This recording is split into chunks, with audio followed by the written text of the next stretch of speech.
ومكونين موجودين في كل بيت. هنعمل مع بعض مشروب قوي جدا ليه فوائد غير طبيعية للطيور بتاعتنا، رهيب جدا في زيادة الأوزان وزيادة إنتاج البيض، بيعزز المناعة وبيفتح الشهية، وأفضل مضاد حيوي ممكن تستخدمه للطيور للقضاء على جميع أنواع المشاكل اللي ممكن تواجهك في التربية. بيقضي على جميع أنواع الإسهالات وبيحمي الطيور من نزلات البرد والإنفلونزا. مضاد للسموم، بيطرد أي سموم موجودة في الدم بتاع الطيور بتاعتنا.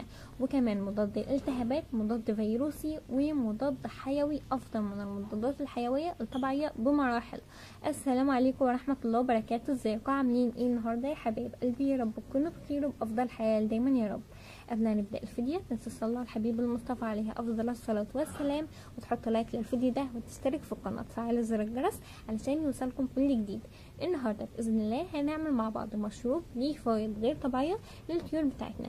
بعد المشروب ده ما عدتش محتاج أي أدوية بيطرية أو أي مضادات حيوية، أو أنت أصلا تروح صيدلية بيطرية أو لأي دكتور بيطري، لأن المشروب ده هتجيب معاك من الآخر. اهو بمكونين، المكونين دول خاص جدا بس ليهم فوائد غير طبيعية للطيور بتاعتنا. اول حاجة ان هم غير طبيعيين في زيادة الاوزان اللي هيوصلوا معانا البط ان شاء الله ل9 كيلو في خلال 3 شهور، 3 شهور ونص بالكتير جدا، برضو على حسب العلفات اللي انت بتقدمها للطيور بتاعتك. رهيب جدا في زيادة انتاج البيض.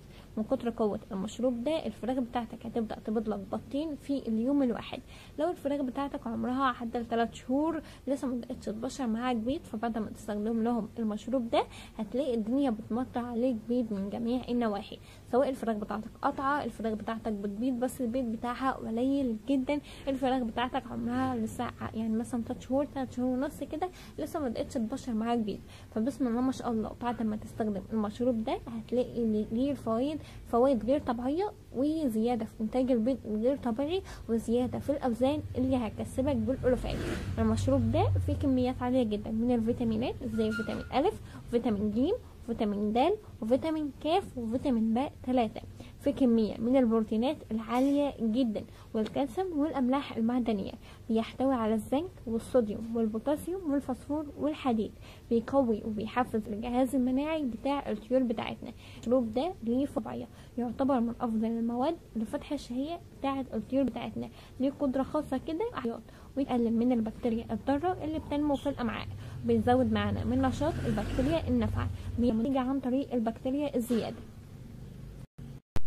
بيعالج امراض كتيره جدا زي السالمونيلا اللي بتيجي عن طريق البكتيريا الزياده اللي بتنمو في امعاء الطيور بتاعتنا. مضاد للاكسده القويه، بيعالج امراض الجهاز التنفسي والجهاز الهضمي. بيخلي العلف كده سهل الهضم على الطيور بتاعتنا. وفي كميات من البروتين ده لو نقص في جسم الطيور بتاعتنا فبالتالي انتاج البيض هيقف. الاوعية الطيور بتاعتنا هتبدا ان هي تاكل بس الاوعيتها ماهيش هتزيد خالص. المشروب بتاعنا بيساعد على عملية الامتصاص الجيدة للمواد الغذائية، ومنشط مناعي قوي جدا. بيقلل من نشاط الميكروبات الضارة، وكمان بيزود معانا من نشاط وتكاثر البكتيريا النافعة. يعمل كمضاد فيروسي قوي جدا. بيخفف معانا من اعراض البرد والانفلونزا اللي ممكن تيجي للطيور بتاعتنا عن طريق التغيرات اللي في الجو اللي بتحصل اليومين دول. وضد الالتهابات الداخلية او الخارجية. بيفتح الشهية بتاعت الطيور بتاعتنا، وزيادة غير طبيعية وزيادة في انتاج البيض بسرعة الصاروخ.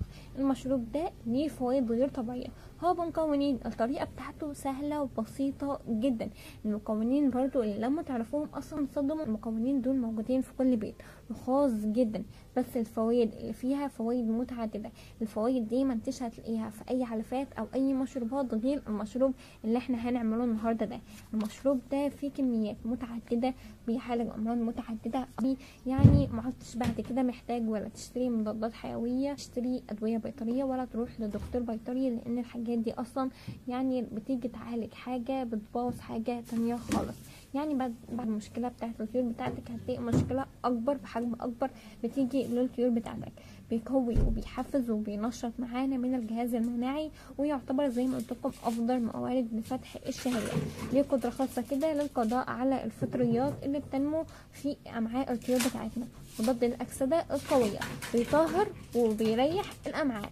وكمان مريح جدا وبيقضي على مشاكل الجهاز التنفسي، ومفيد جدا بيحافظ على صحة القلب والشرايين، مفيد جدا للجهاز الهضمي، بيقلل من اضطرابات ومشاكل والمعدة، وبيقضي على البكتيريا الضارة اللي بيجي عن طريقها أمراض كتيرة جدا للطيور بتاعتنا، زي الإسهالات، زي مرض السالمونيلا. ومرض السالمونيلا ده خطير جدا، وكمان بيعزز من البكتيريا الضارة. طولت عليكم جدا عقبال ما نعرف المشروب بتاعنا، بس علشان تتابعوا معايا الفيديو للنهاية تعالوا بقى بينا نعرف ازاي هنعمل المشروب بتاعنا ده، وايه هي مكونات المشروب بتاعنا. زي ما قلت لكم المكونين دول النعناع هنحضر بيها المشروب بتاعنا. تعالوا بينا نعرف. هنجيب 2 معلقة كبيرة من الشاي، عليهم 2 معلقة كبيرة من النعناع، هنحط عليهم رتل 1 من المية، هنسيبهم يغلوا كويس جدا. بعد كده هنحط الرتل ده على رتلين مية. لو هنحط مية بزيادة فأكيد يعني هنزود من الشاي وهنزود من النعناع وهنزود من الشاي. يعني لو عايزين نضاعف من كمية المشروب بتاعنا فبالتالي هنزود وهنضاعف الشاي بتاعنا.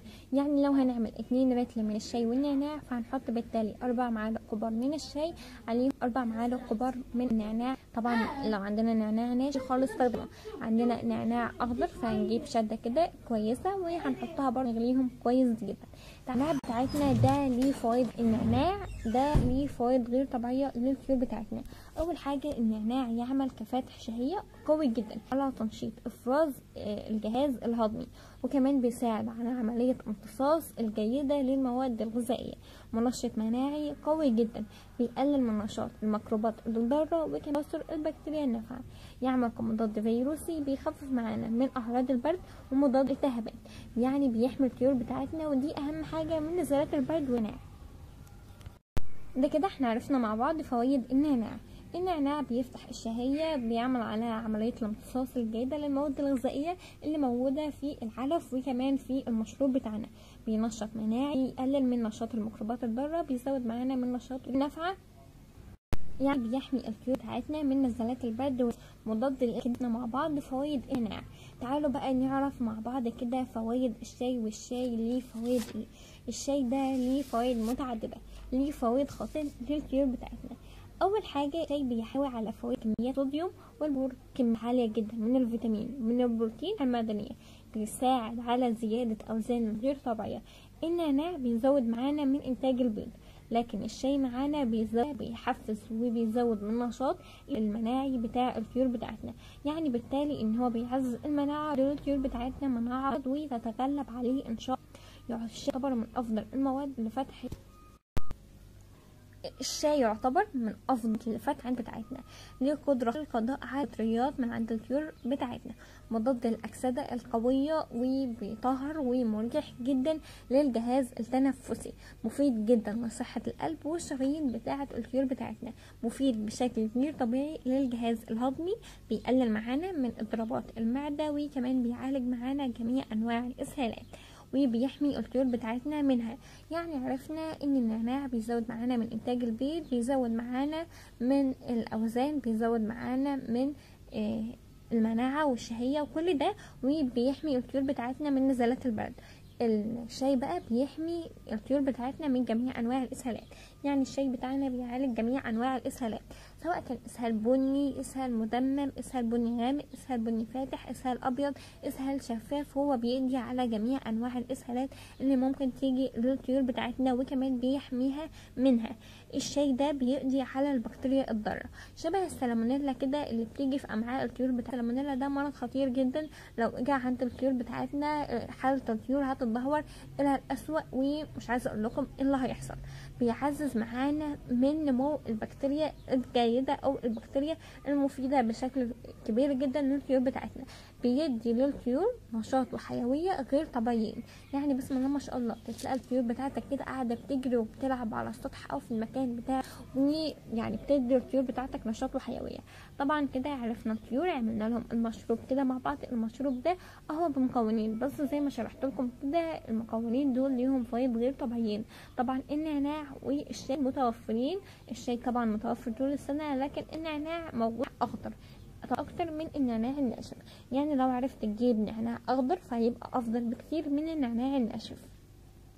تقريبا الشاي الباكو يعني ب10 جنيه. احنا مش هنستخدم الباكو كله اصلا، احنا هناخد منه يعني على حسب الكميه اللي انت هتعملها للطيور بتاعتك، وعلى حسب القطيع اللي عندك، وعلى حسب برضو القطيع بتاعك بيشرب قد ايه او اي قدر من الميه. طب المشروب ده هنعمله كم مره يا ام سيف في الاسبوع؟ المشروب ده هنعمله مره واحده في الاسبوع. كل اسبوع كده نعمل المشروب ده للطيور بتاعتنا، وهتشوفوا فرق وتغيرات غير طبيعيه للطيور بتاعتك. ما عدتش هتحتاج ولا تشتري ادويه بيطريه، ولا تشتري فيتامينات، ولا تشتري املاح معدنيه. مثلا كل فتره كده تاخد بطايه او تاخد فرخيه كده وتروح تزور الصيدليه البيطريه او المستشفى البيطريه. طبعا انت ما عدتش محتاج تعمل كل ده بعد المشروب بتاعنا. المشروب بتاعنا ليه فوائد غير طبيعيه. المشروب ده جبار بمعنى الكلمه، ليه فوائد غني بالمعلومات، يعني فيه فوائد غير طبيعيه للطيور بتاعتنا. اهم حاجه يعني لو الطيور بتاعتنا عندها اسهال نستخدم لها الشاي. لو الطيور بتاعتنا عندها نزلات برد، زورها بوجعها كده، عندها كحه، عندها اي حاجه، نستخدم لها النعناع. لو عايزين الطيور بتاعتنا نزود من انتاج البيض هنستخدم لها النعناع. لو عايزين نزود من الاوزان، عاوزين زنك، عاوزين صوديوم، عاوزين بوتاسيوم، عاوزين فوسفور، عاوزين نقوي المناعه، عايزين نقوي الشهيه، عاوزين نقضي على الفطريات الضاره، كل ده هنستخدم لهم الشاي. زي ما شرحنا مع بعض الشاي ليه كميه من الفوائد غير طبيعيه، واهم حاجه ان هو بيقضي على البكتيريا الضاره شبه السالمونيلا كده. السالمونيلا ده زي ما شرحت لكم مرض خطير جدا بيجي للطيور بتاعتنا بعد.